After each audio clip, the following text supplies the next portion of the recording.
کہاں کہاں قدم رکھتے ہیں اور ان کو بہت فائدہ پہنچتا ہے، نئے لوگوں کو، نوجوانوں کو، اور جو اس میں دلچسپی رکھتے ہیں کہ کچھ آگے جانا چاہتے ہیں، کچھ سیکھنا چاہتے ہیں، ان کے لیے یہ بڑا مفید ہے۔ تو اپنے بارے میں کیا عرض کروں کہ میں ایک اپنی ذاتی اعتبار سے اپنی ذات کے بارے میں حقیقت پسند اور محتاط آدمی ہوں، اس لیے میں اپنے دائرے سے کبھی باہر نہیں نکلتا، اور مجھے یہ بھی علم ہے کہ میرا دائرہ فن جو ہے وہ کتنا وسیع ہے، اور میں اسے وہ جو جتنا بھی ہلکا ہے، یا جتنا میں سمجھتا ہوں کہ جتنا میں نے سیکھا ہے، یا جتنا اس میں میرا دخل ہے، اور اس پر میرا عملی طور پر میں جس طرح اس میں شامل ہوں، تو اصل بات یہ ہے کہ میں ابھی یہ نہیں سمجھتا کہ کوئی اپنے آپ کو از خود میں کسی ایسے مقام پر فائز کر لوں کہ جسے میں نبھا نہ سکوں اور بعد میں کسی قسم کی خفت کا سامنا کرنا پڑے، اس لیے میں اپنے دائرے سے باہر بالکل پاؤں نہیں رکھتا۔ تو اپنے بارے میں اتنا عرض کر دوں کہ میری جائے پیدائش تحصیل پسرور سیالکوٹ ہے، اور 14 جنوری 1952 کو میں نے ایک مذہبی گھرانے میں جنم لیا، اور جیسا میں نے کہا کہ مذہبی گھرانہ تھا، اور مذہبی اعتبار سے میری بڑی سخت تربیت ہوئی، اور اس کے بعد مجھے اپنے خاندان کے ساتھ سیالکوٹ میں سیٹل ہونا پڑا۔ وہ تو پہلی میری مادر علمی جو ہے وہ کانوینٹ جیزس اینڈ میری ہے، تو پرائمری تک تو مجھے وہاں رہنا پڑا نہیں بلکہ رہنے دیا انہوں نے۔ اس کے بعد وہ یہ قانون نہیں تھا کہ میل سٹوڈنٹ جو ہے وہ اسے وہاں رکھا جاتا۔ پھر اس کے بعد saint Anthony high school college road میں میرا داخلہ ہوا، اور مڈل سے لے کے میٹرک تک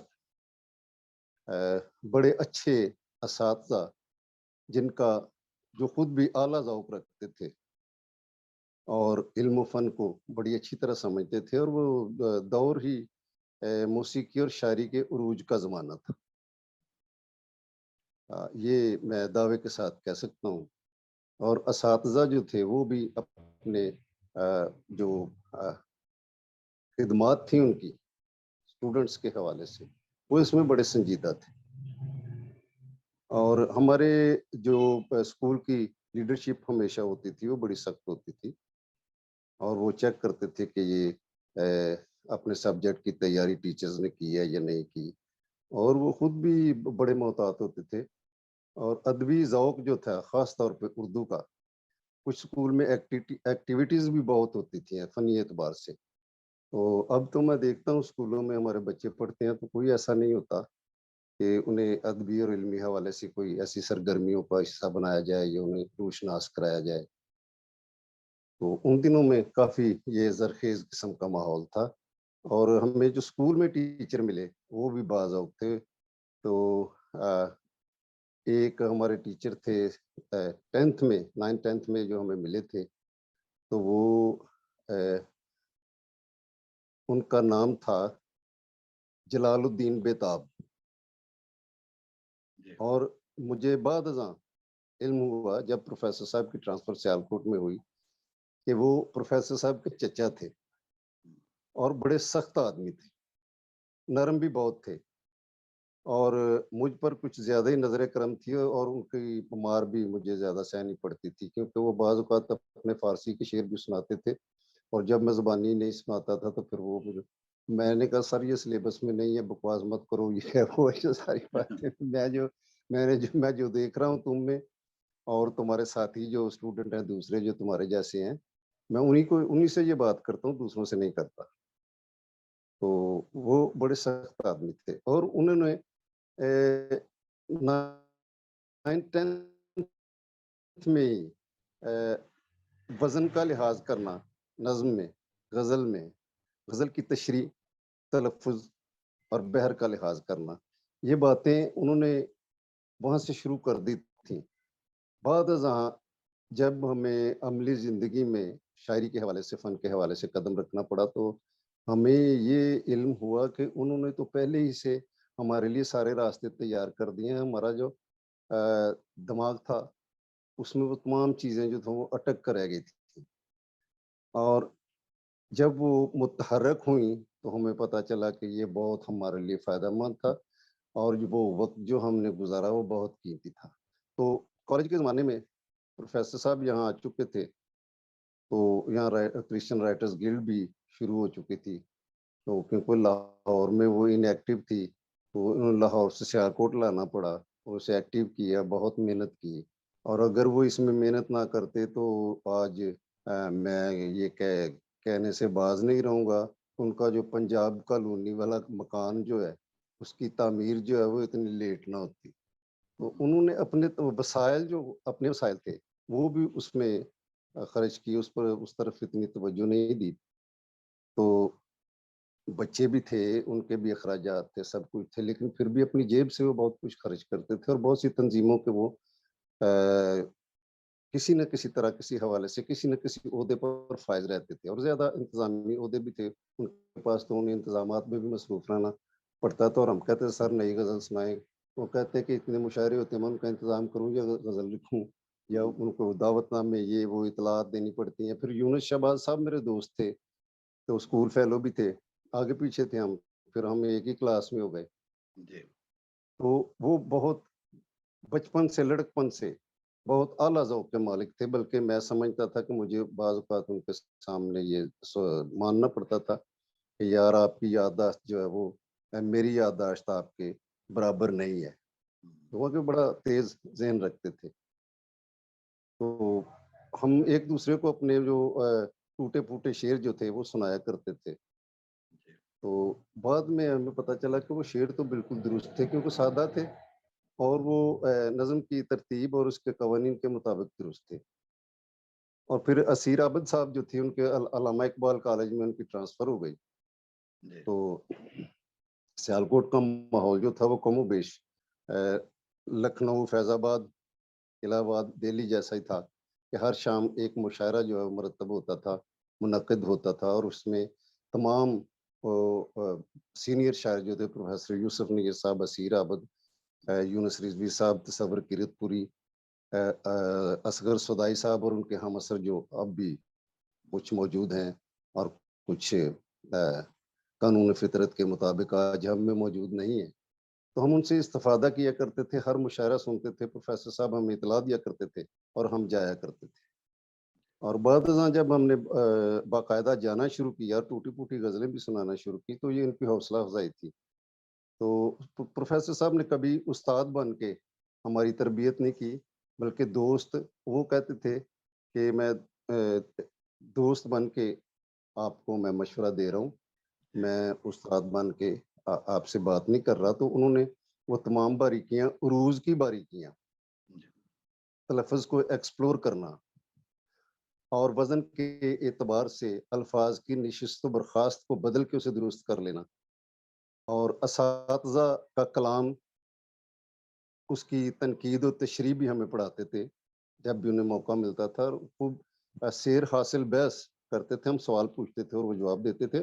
اور جب وہ جواب دیتے تھے، جو بھی بات وہ کرتے تھے تو وہ مثال سے بات کیا کرتے، کیونکہ وہ بات بالکل بے اثر ہو جاتی ہے جس کی آپ مثال نہیں دے سکتے. وہ ایسے استاد تھے. تو یونس شہباز ان سے، اسیر عابد صاحب سے سیکھتا رہا. تو میں اپنے ابھی جیسے بتایا کہ ہماری کیسی تربیت پروفیسر یوسف نیر صاحب کرتے رہے ہیں، تو بعض اوقات یہ ہوتا تھا کہ جو جس دن ایم اے کی کلاس کو یا بی اے کی وہ پڑھا کر آتے تھے، اور شام کو ہماری ملاقات ہوتی تھی، وہ سب کچھ ہمارے لیے نیا ہوتا تھا، اور وہ ہمیں سمجھا دیا کرتے تھے، اور ہم ایک دم سمجھ آ جاتے. وہ خوش تھے اس بات سے، ہمارے ذوق سے اور ہمارے سمجھ جانے سے، ہماری وہ یادداشت سے، کہ ہم اس کی جو کچھ ہم سیکھتے ہیں اس کی قدر کرتے ہیں.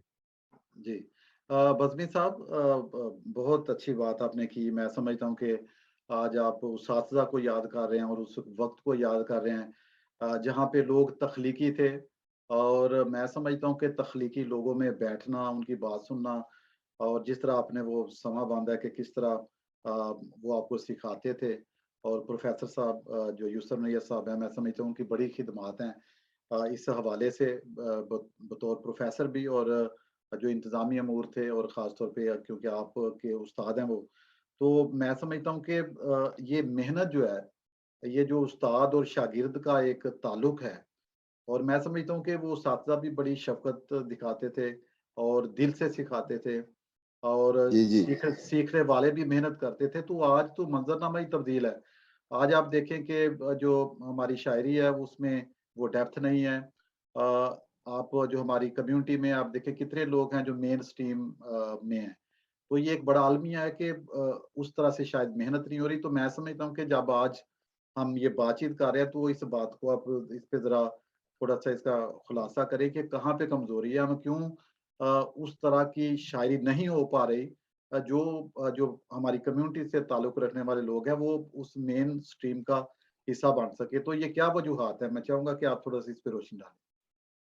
فادر جی، یہ گلہ بہت سے لوگ کرتے ہیں، لیکن اس کا تجزیہ کرنے کی وہ سنجیدگی سے کوشش نہیں کرتے۔ حال جو ہے، زمانہ، اس کا جب بھی آپ نے تجزیہ کرنا ہے تو آپ کو ماضی میں اترنا پڑتا ہے۔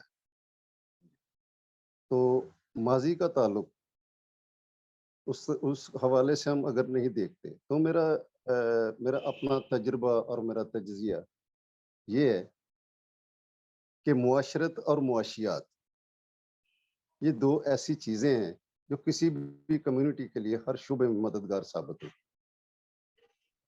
اگر معاشرت اور معاشیات کی سپورٹ کسی کمیونٹی کے ساتھ نہیں ہوتی جی تو مین سٹریم میں جانا ان کے لیے بڑا مشکل ہوتا ہے۔ یہ لوگوں کا قصور نہیں ہوتا، ان کے پاس وسائل اور ایکسیپٹنس جو ہے مین سٹریم کی، جو پہلے سے مین سٹریم میں لوگ موجود ہوتے ہیں، وہ اتنی زیادہ نہیں ہوتی، اور جو ان میں اٹھتے بیٹھتے ہیں وہ بعض اوقات ایسے ہوتے ہیں کہ بڑے بڑے مشہور شخصیات سے وہ کچھ زیادہ بہتر ہوتے ہیں، اور پھر جا کے وہ عامیانہ قسم کی شاعری کرنے والوں کے برابر انہیں سمجھا جاتا ہے۔ اچھے شاعر ہوتے ہیں، اچھے ادیب ہوتے ہیں، اچھے افسانہ نگار ہوتے ہیں، لیکن اس کے باوجود وہ قبولیت جو ہے وہ کہیں نہ کہیں ایک رمق باقی ذہن میں ایک میں کیا کہنا چاہتا ہوں کہ اکثریتی طبقوں کے ذہن میں ضرور ہوتی ہے۔ اور پھر جو ڈسکریمنیشن کا شکار جو سوسائٹی ہوتی ہے، بعض اوقات بڑے لوگ نہیں جی، وہ آپ کو خود ہی مطلب اب اوپن میرٹ پہ آنا چاہیے۔ تو ہمارے اسٹوڈنٹ، ہمارے بچے تو اوپن میرٹ پہ جا ہی رہے ہیں، ہم کب کوٹے سے تو کچھ نہیں حاصل کر سکتے، اوپن میرٹ میں جاتے ہیں، اور بہت سے بچے جو ہیں وہ اچھے اچھے محکموں بھی جا رہے ہیں اور شاعری میں بھی جا رہے ہیں، اور میں نہیں سمجھتا کہ ان سے بہتر شاعر نہیں ہوتے جن کی بہت پذیرائی کی جاتی۔ میں سچی یہ بات کر رہا ہوں کہ بس وہ میرا کہہ دینا، میں سمجھتا ہوں کہ یہ دوسروں کو بھی اس کا تجزیہ کرنا چاہیے، ان حقائق کو تسلیم کر لینا چاہیے۔ حقائق بڑے ظالم ہوتے ہیں، اور صرف یہ ہی نہیں اپنے لوگوں کو کہتے رہنا چاہیے تم محنت نہیں کرتے، تم یہ نہیں کرتے۔ بعض اوقات محنت کے لیے امیدوں کی ضرورت ہوتی ہے، اور آئندہ مستقبل کے لیے جب کسی کمیونٹی کی امیدیں ٹوٹتی ہیں تو پھر ان کی سٹرگل جو ہے وہ کمزور پڑ جاتی ہے۔ جی اور یہ میرا ذاتی تجربہ ہے۔ بہت سی باتیں ہوتی ہیں، بہت سے عوامل ہوتے ہیں جو ہمیں آگے بڑھنے سے روکتے ہیں۔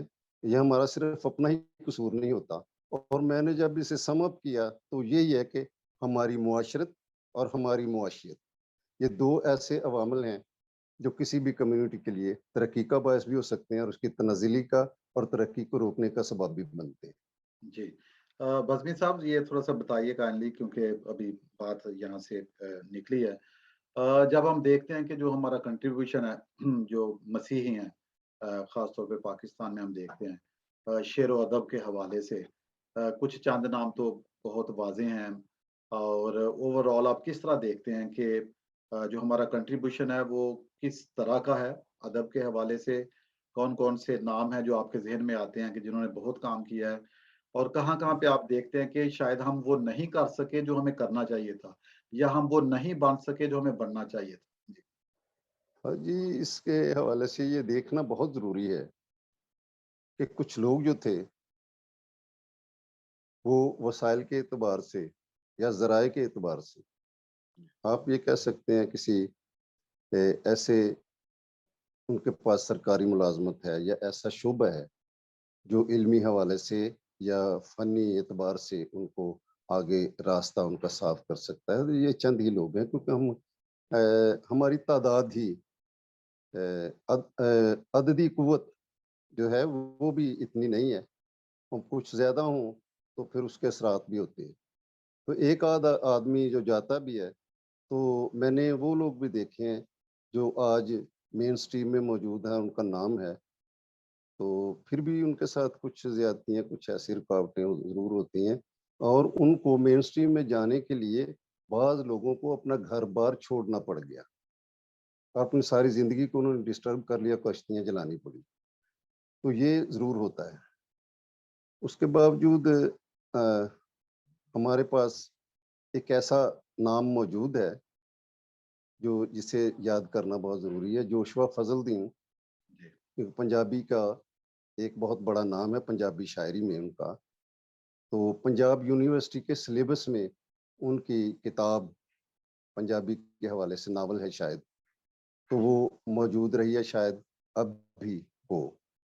تو میں نے ڈسکریمنیشن کی بات تو کی ہے، تو وہ ہم سے ہی نہیں بلکہ ڈسکریمنیشن، امتیازی رویہ پرانے سلیبس سے بھی رکھا گیا ہے. اور جو سیاست کا شکار جو سلیکشن کے شعبے ہوتے ہیں ادب کے حوالے سے یونیورسٹی میں، وہ بھی متاثر ہوتے ہیں. اور ان میں ایسے من پسند لوگ جو اس قابل نہیں ہوتے ان کو شامل کر لیا جاتا ہے. اور جب سلیبس کی سلیکشن آتی ہے تو اسٹوڈنٹ جو ہیں تو وہ ذوق کے بجائے، اسی لیے آج کا اسٹوڈنٹ جو ہے اس میں اتنا ذوق نہیں ہے، اور وہ اردو سے زیادہ انگلش کو زیادہ اہمیت دیتے ہیں. حالانکہ بڑا تعصب پایا جاتا ہے انگریزوں اور انگریزی کے بارے میں، لیکن وہ ایک ضرورتاً اردو کو ضرورت نہیں سمجھا گیا نا عام عملی زندگی میں. کسی ملازمت کے سلسلے میں یا ایسا ہے تو یہ کورٹ کچہری کی باتیں ہو رہی ہیں. قانون جو ہے وہ اردو میں، اور پھر بھی بڑی عدالتوں میں بحث جو ہے وہ انگلش میں ہوتی ہے. تو یہ ترقی کے راستے میں بہت سے عوامل ہوتے ہیں. تو اس میں امتیازی رویہ جب سلیبس کی سلیکشن میں آ جاتا ہے تو ایک تو من پسند لوگ سلیکٹر ہیں، دوسرا اگر سلیکٹر آگے سے اپنے من پسند لوگوں کو لے کے آتا ہے.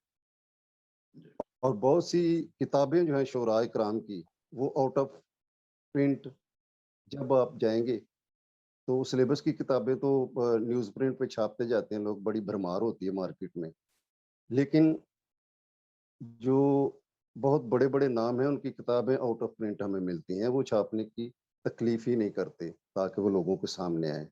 وہ جو کچھ جاری و ساری ہے سلسلہ پچھلا، چلو وہ موجود ہے، یہ بھی خدا کا شکر ہے، لیکن آگے کوئی ایسی بات نہیں ہے. تو شاعری کے حوالے سے ہم جنہیں سمجھتے ہیں کہ وہ قابل ذکر ہیں تو پروفیسر یوسف نیر صاحب ہیں، نذیر کیسر صاحب ہیں، پھر ہمارے ایک بزرگ شاعر تھے جو سچ مچ کے شاعر تھے، کیا ان کا نام تھا، کے آر ضیاء. کے آر ضیاء صاحب. جی کے آر ضیاء صاحب اچھے خاصے شاعر تھے، اور ان کی کتابیں بامانی، اور اس میں زندگی کی فلسفی جو تھی وہ بہت ہوتی تھی. تو بوجو وہ بھی ان کی زیادہ نگارشات جو ہیں مطبوعہ صورت میں لوگوں کے سامنے نہیں آ سکیں، تو وہ یہ توفیق کی بات ہوتی ہے. لیکن جہاں تک میرا تجزیہ ہے کہ وہ شاعر وہ پورے کیا کہنا چاہیے کہ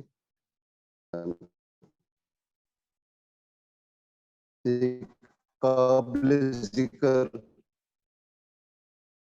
اور تسلیم شدہ شاعر تھے. جی جی کشمیری صاحب تھے، پرانے لوگوں کے تلفظ اور اب ہوتا تھا شعر کہنے کا، وہ دوسروں سے ہمارے جو گریفن جونس شاعری میں بھی اقبالیات کا رنگ زیادہ نمایاں ہے. تو ایسے لوگ جو ہیں یہ موجود ہیں, اور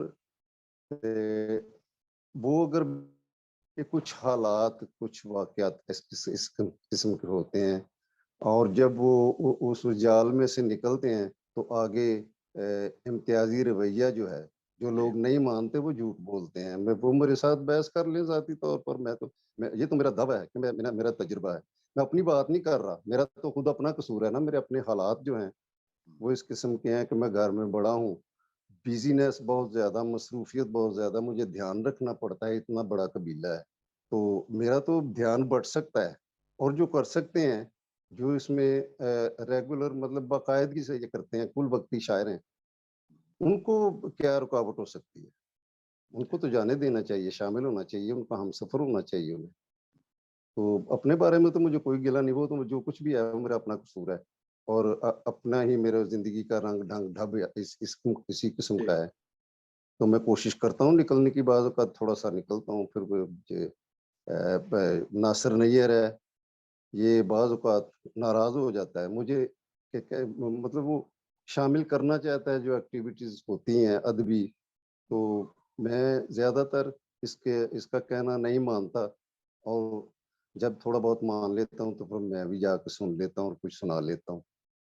جی بزمی صاحب, میں یہ پوچھنا چاہوں گا کہ خاص طور پر کیونکہ نہ صرف شاعری بلکہ موسیقی جو ہے یہ بھی آپ کا میدان ہے, تو میں چاہوں گا کہ جو لوگ ہمیں سن رہے ہیں مکالمہ ٹی وی پہ, ان کو جو آپ کا موسیقی کا سفر ہے اس کے حوالے سے بتائیے, کیونکہ آپ نے بہت سارے گیت بھی لکھے ہیں, بہت ساری جہتیں ہیں, ڈرامے بھی آپ نے لکھے ہیں, تو میں چاہتا ہوں کہ یہ ان چیزوں کا آپ ذکر کریں, کیونکہ یہ چیزیں جو ہیں پھر وہ ریکارڈ میں رہتی ہیں, پھر اچھا ہے لوگوں کے لیے. جی ہاں جی.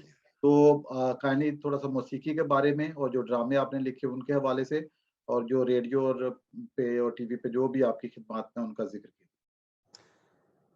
اس سلسلے میں اسی عمر میں, کیونکہ موسیقی کا عروج تھا, میں نے کہا تھا کہ وہ زمانہ جو ہے وہ ایک موسیقی اور شاعری کا عروج کا زمانہ تھا. لوگ کہتے ہیں کہ فلمی شاعر کو ہم شاعر نہیں مانتے, لیکن جب قتیل شفائی فلم میں گیت لکھتا ہے,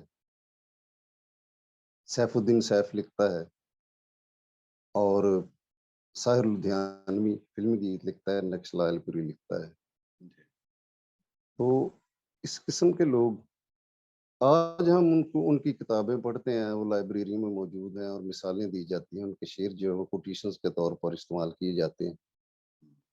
ایسا کیوں ہے؟ آج یہ نام جو ہیں یہ آج کی ادبی دنیا میں یہ چھوٹے نام ہیں.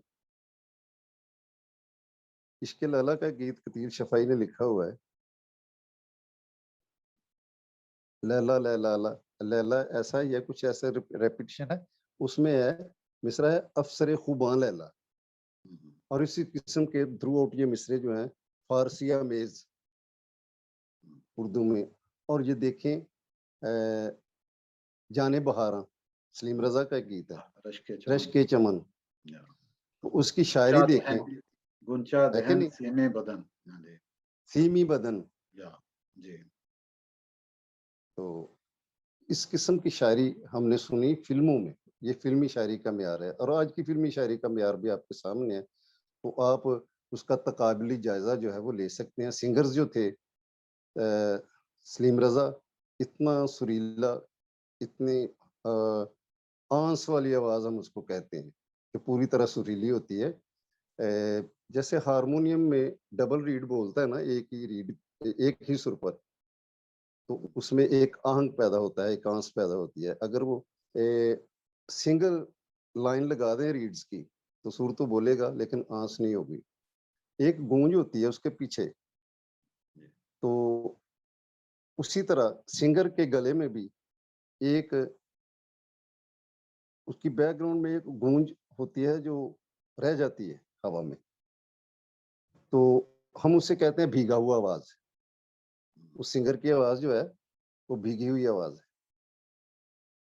اور جو رگی میں گاتے ہیں ان کی آواز, میں مثال نہیں دوں گا, لوگ ناراض ہو جائیں گے, ہم اس کو کہتے ہیں یہ خشک آواز ہے.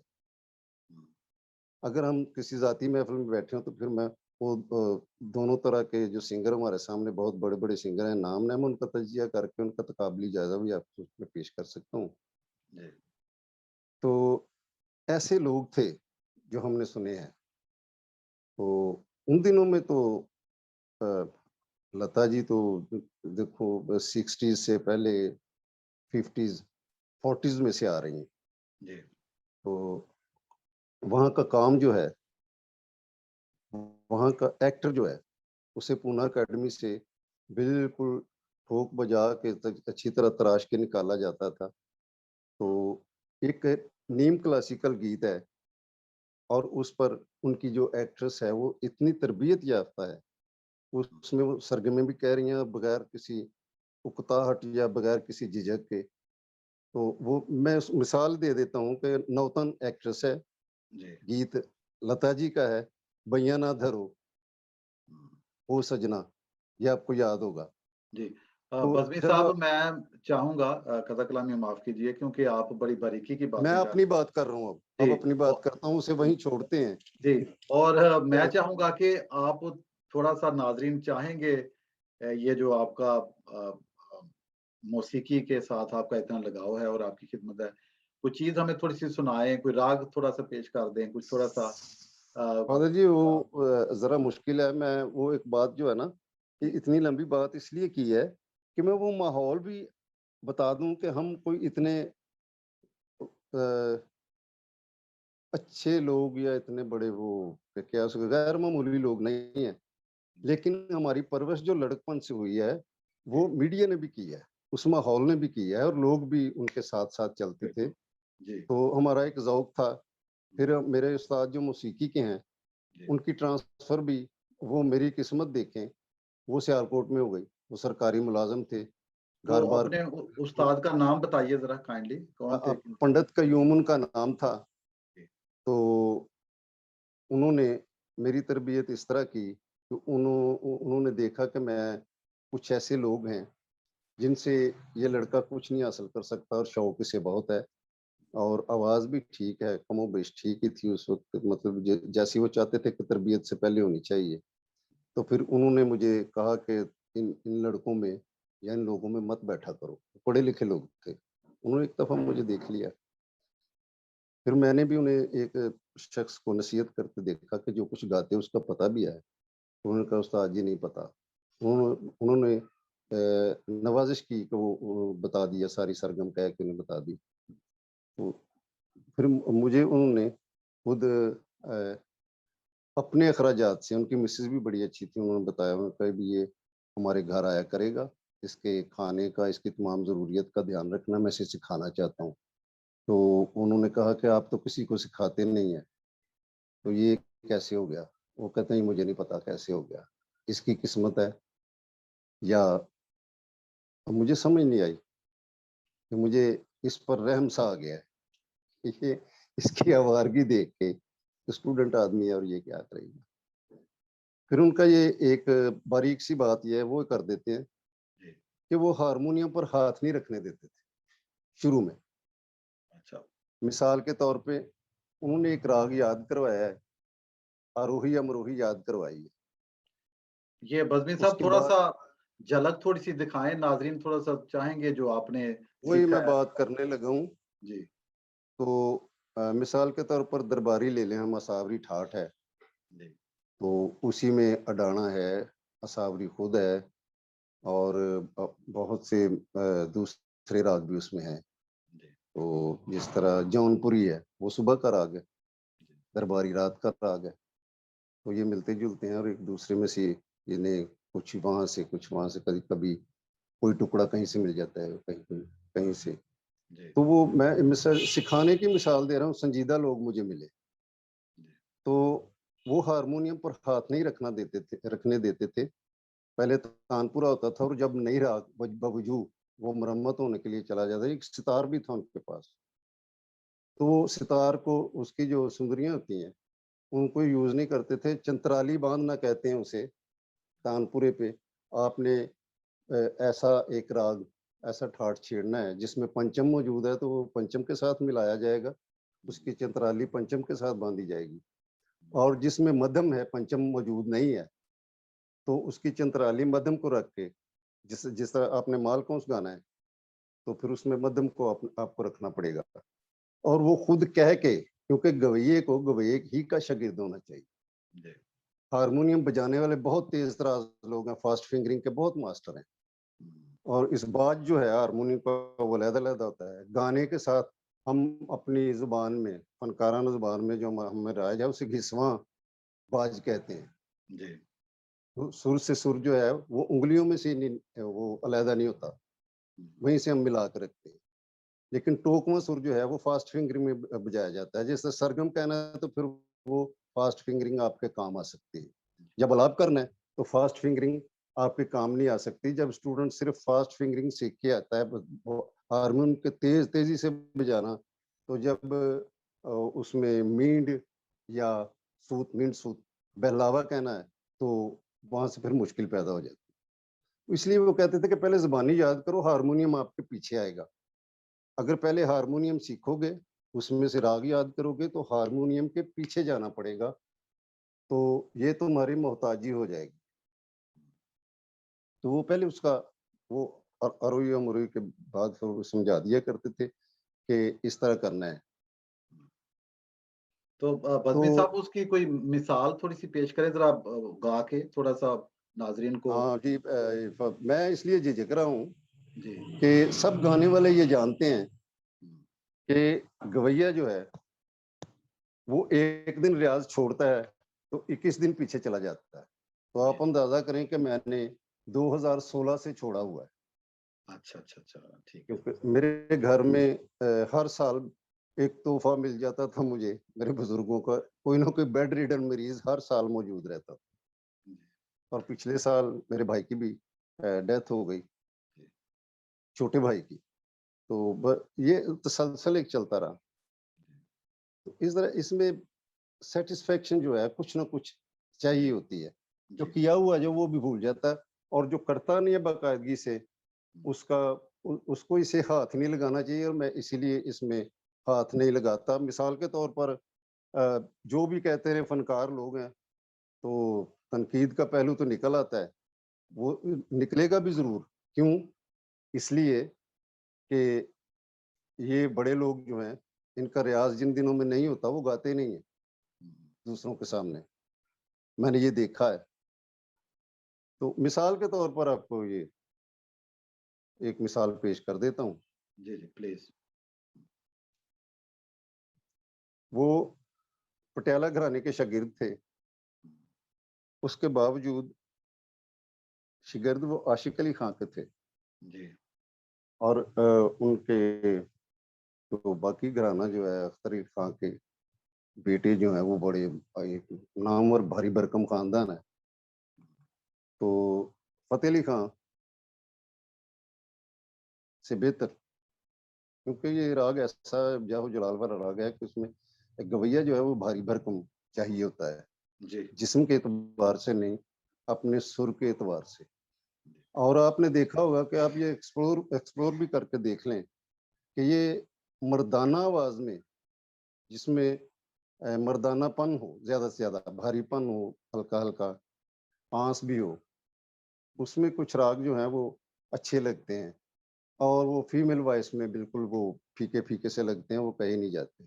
جی تو ہمارے گھرانے کا عقیدہ یہ ہے کہ ہم جو وادی سر ہے اس سے سارے ایسا کرتے ہیں، لیکن درباری میں ایسا ہے کہ وہ اکثر لوگ جو ہے یہ شرک کرتے ہیں، نی سر دھ نی پا، اس طرح۔ واہ واہ۔ لیکن ہمیں یہ حکم تھا کہ رکب سے شروع کرو بھائی، ایسا تو سب کرتے ہیں۔ وہ بھی ذرا بتائیے، ہاں جی ذرا، یہ تھوڑا سا بڑا یہ بڑا اور یہ اس سے بزمی سوال صاحب میں چاہوں گا کہ تھوڑا تھوڑا آپ مجھے، کیونکہ میں چاہتا ہوں کہ آپ تھوڑی جب مثال دے رہے ہیں تو تھوڑا سا یہ گنگنائیں، بڑا اچھا لگا ہے، کیونکہ میں چاہتا ہوں کہ جو لوگوں نے آپ کو نہیں سنا تو وہ آپ کا یہ فن جو، ہاں جی پرانا جو کیا ہوتا ہے اس میں چھلی میں کچھ تو باقی رہ جاتا ہے نا، جی جی، جو کچھ باقی ہے جو بھی ہے تھوڑا سا بتائیے۔ جی جی سنائیے۔ تو پھر ہم ایسا کرتے ہیں، وہ کہتے تھے کہ نی سارے دھا سے تو سب شروع کرتے ہیں، جی تو آپ ایسا کیا کرو